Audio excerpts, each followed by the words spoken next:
Estimados alumnos, soy el profesor Luis Sarabia Villar y les haré la clase de histología del sistema urinario. Comencemos. El sistema urinario tiene varias funciones esenciales. Algunas de ellas son, y muy importante, limpiar la sangre de productos metabólicos de desechos nitrogenados y otros, ¿ya? Mediante la filtración y excreción de estos componentes, ¿ya?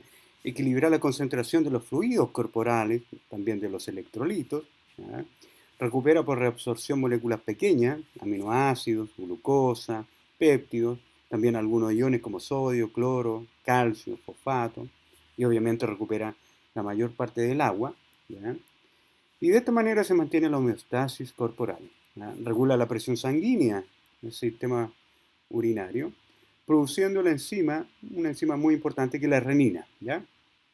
Que inicia la conversión de una proteína hepática, que es el angiotensinógeno, y lo transforma este angiotensinógeno en un componente activo que es la angiotensina 2, ¿ya? También el riñón produce eritropoyetina, un estimulante de la producción de glóbulos rojos en la médula ósea, y también el riñón participa de manera muy importante en la activación de la vitamina D, ¿ya?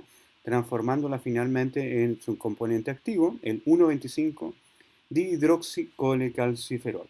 Entonces, todos estos mecanismos son controlados por este sistema urinario y ahora lo vamos a ver desde el punto de vista histológico. Bien, veamos ahora los conductos excretores. Los cálices renales, incluidos los cálices menores que se fusionan para formar los cálices mayores, la pelvis, el uréter, que finalmente desemboca en la vejiga urinaria, están revestidos por un urotelio, ¿ya? Este epitelio polimorfo, en varias formas, ¿cierto?, de transición, ¿ya? Que es un epitelio pseudoestratificado, que tiene además una configuración distinta, ¿ya? Puede cambiar en virtud del estado de llenado o vaciado que tiene la vejiga, ¿ya? Entonces puede responder a la distensión y a la contracción. El urotelio está compuesto por células basales, llamadas como tal, células basales, las vamos a ver más adelante, célula intermedia, llamada célula en raqueta por su forma, y células superficiales, también llamadas células en paraguas, ¿ya? Que tienen esta forma de cúpula, de domo, ¿ya? Que al mismo tiempo protege al resto de la celularidad del pH ácido que tiene la orina. Todas ellas están en contacto con la lámina basal, por lo tanto hay un epitelio pseudo estratificado, ¿ya? Aquí antes había una discrepancia a nivel histológico entre los diferentes autores, pero nosotros sabemos, ¿cierto?, hoy en día que es un epitelio pseudo estratificado. El epitelio y la lámina propia, que es fibroelástica, ¿ya? Esta lámina propia subyacente, está rodeado por capas, ¿ah?, combinadas, ¿ah?, capas musculares que van de manera helicoidal, ¿ya? Y que van de manera longitudinal, tanto de la parte interna como de la parte externa, pero en el centro hay una capa también circular, ¿ah? Y entre las capas musculares tampoco hay distinción, por lo tanto es muy difícil ver la circular media y separarla de la longitudinal tanto interna como externa. Vamos a ver algunos detalles más adelante. El uréter, de aproximadamente 30 centímetros de largo y medio centímetro de diámetro, está revestido por una mucosa, ¿ya?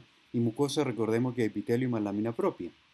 Y en esta mucosa, cuyo epitelio es de transición, en un epitelio pseudoestratificado, se encuentra una lámina propia compuesta de tejido conectivo fibroelástico subyacente, una capa intermedia longitudinal, ¿ya? Y una circular externa de células musculares lisas, ¿ya? Por lo tanto, la parte interna es longitudinal y por fuera, la externa, es circular, ¿ya?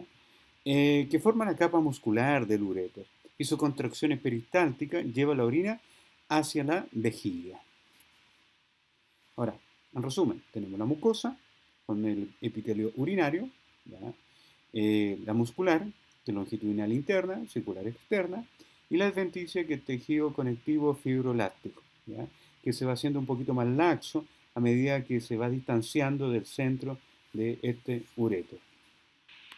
Bien, y aquí encontramos el urotelio, lo que hemos conversado también, que es este epitelio que es común entre el cáliz menor, cáliz mayor, uréter, vejiga, y que tiene tres tipos de células: las células basales, las células en raqueta, por su forma, que están a nivel intermedio, y las células más superficiales, que son estas células en paraguas, que pueden tener uno o dos núcleos.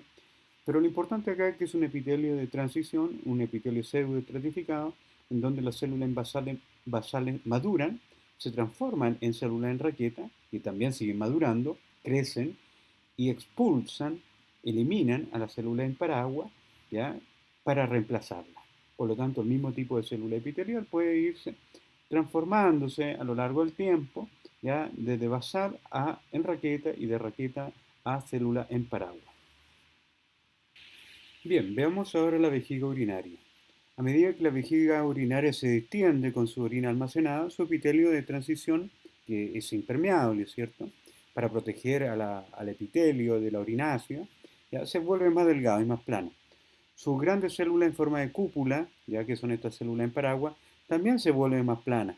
¿Ya? Los pliegues del epitelio se despliegan, ¿ya? De modo que las regiones gruesas de la placa epitelial ya no se pliegan, acomodando el creciente contenido de orina de la vejiga, y de esta manera este cambio de forma del epitelio hace que también lo llamemos epitelio polimorfo. Bien, como ya hemos visto, el epitelio en conjunto con la lámina propia forma la mucosa de cualquier órgano, ¿ya? Y acá en esta mucosa encontramos un epitelio urinario pseudoestratificado, polimorfo porque cambia de forma, que es común entre el cáliz menor, ¿ya? Y la vejiga. Luego lo continúa una segunda capa que es la capa muscular. La capa muscular de la vejiga urinaria se compone de capas longitudinales internas, una circular media y una longitudinal externa, todo esto es musculatura lisa, que con frecuencia se entrelazan, se entremezclan, y no se pueden distinguir como capas distintas.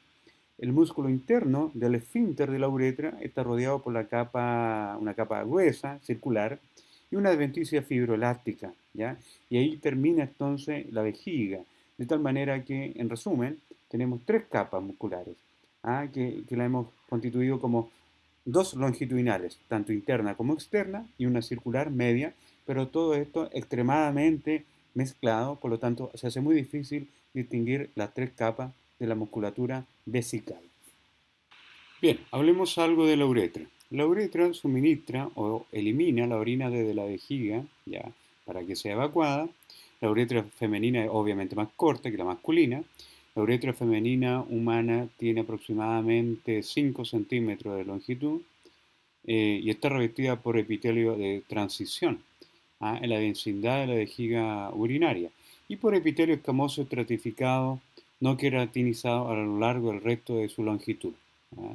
Encontramos glándulas uretrales, antiguamente llamadas glándulas de Litre, ¿ya?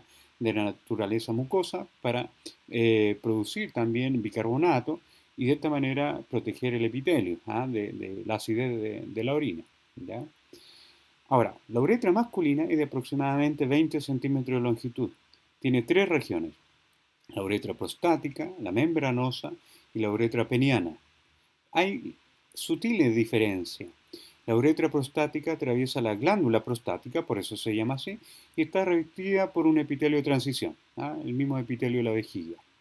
La uretra membranosa, que es la segunda parte, atraviesa el diafragma urogenital y está revestida por epitelio columnar estratificado con parches de epitelio columnar pseudo estratificado.